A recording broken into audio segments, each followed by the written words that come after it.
Network Entertainment. Be nice to them. Respect all office mates, bata, matanda. Diba? Respect begets respect, diba? Wala namang masama na may boundaries kayo. Pipiliin nyo yung mga kinikwento nyo, hanggang dito lang.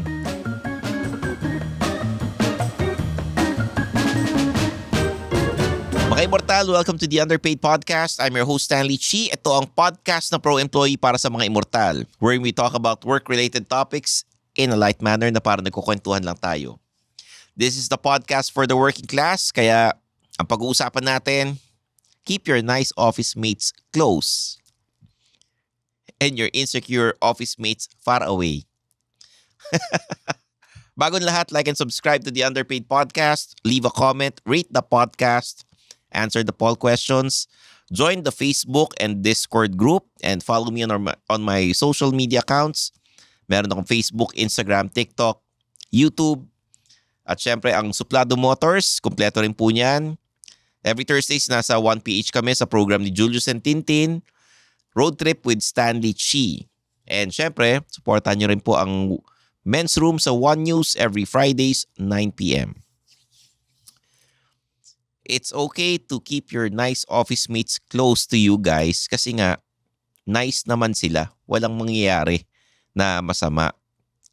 Pipiliin nyo lang yung mga ikukwento nyo kahit kasi nice sila. They might not be able to relate to your problems and they might not even care. So, be professional lang.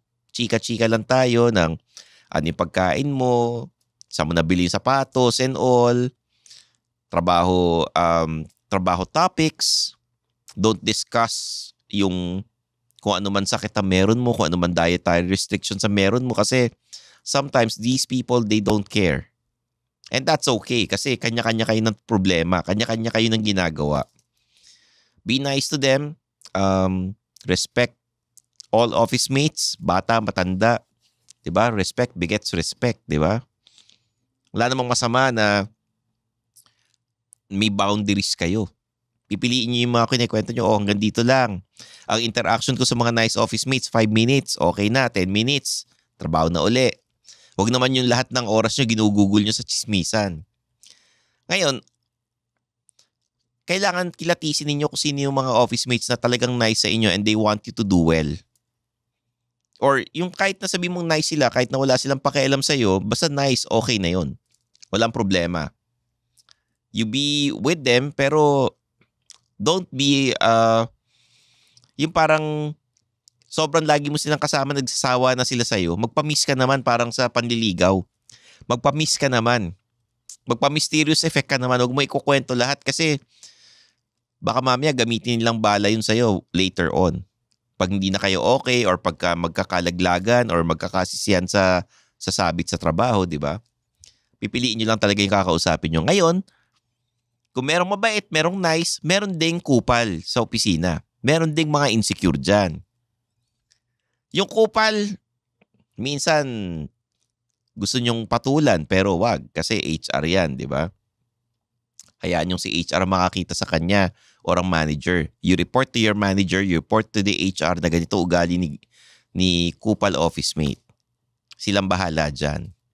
Dati merong kupal na kaopisina. Hindi maganda yung treatment sa akin. Agad sa nakita ng isang manager, sinabi niya dun sa boss na mali yata yung ginagawa ni ganito. Pinagsabihan, naging okay.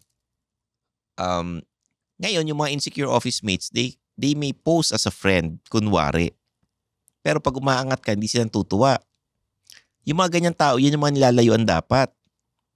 Diba? Keep the office mates na insecure or kupal far away from you. Kasi kahit anong gawin mo, maging mabait ka sa kanila, maging maayos ka makitungo, kung insecure ang isang tao sa'yo or kupal ang isang tao, kahit anong kabutihan ang ibigay mo, ganun pa rin sila. Magiging mabait sila, slight. Pwede sila magpretend, magkukunwari sila na kunwari mabait sa'yo kasi may kailangan. Pero afterwards, after a week, after 2 weeks, wala na, balik na sila sa dati. Sisiraan ka na nila uli. Umiwas kayo sa mga ganyang opisina.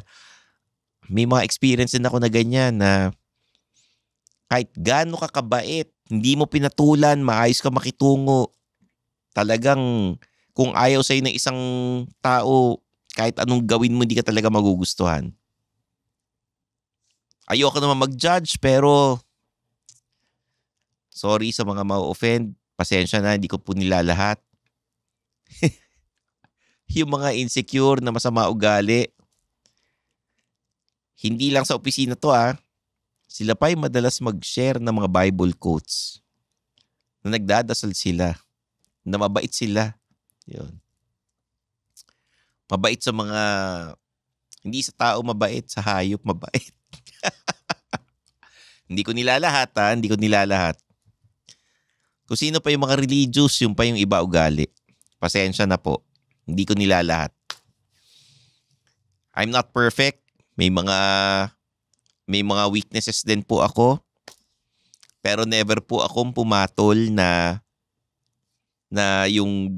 walang dahilan. It's either nasagad na ako, naubos yung pasensya ko, tsaka ako humirit or parang sumagot or parang sabi nating nag-message ng bakit ganitong nangyari.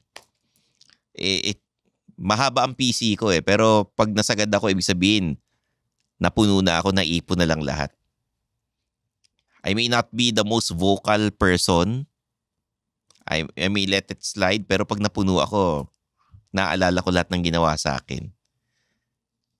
Pero hanggat maaari, huwag papatol. Ang pinaka-effective dyan, layuan yung mga insecure na tao. Hanggat maaari, less interaction, the better. Kasi yung mga insecure na yan, hindi lang sa'yo na insecure yan sa lahat ng tao na insecure. At walang kaibigan yung mga ganyan. Gusto nila sila lagi bida, sila lagi nasusunod. Meron akong TV show dati na nung early 2000. Kami, we're doing almost all of the work. Yung isa, petics. Pero kung makademand, kala mo kung sino. Ganon. So, ngayong hindi na namin siya nakakasama, mas masaya kami.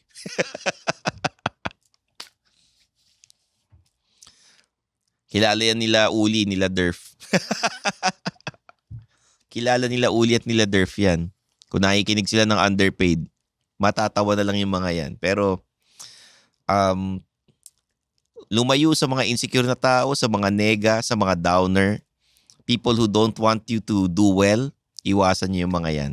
Kasi nakasira ng araw yan, nakaka-drain, nakawalang gana pumasok pag yun lagi mong kausap at baka mamaya mahawa pa kayo kasi the 5 people that you spend time with, who you talk with, naging ganun din ang ugali mo. So, choose wisely, guys. Okay? So, there you have it, guys. Pag meron kayong mga request na topics, may mga office confessions kayo, send it to the Underpaid Podcast. Babasahin namin yan dito sa show. Get well soon to my happy hour homies, Zar and Jasper. And shout out to Jeff and Zeke. Okay, so for the entire team of TPN, maraming salamat. Team Underpaid, mga immortal. I'm your host, Stanley Chi, and this is the Underpaid Podcast.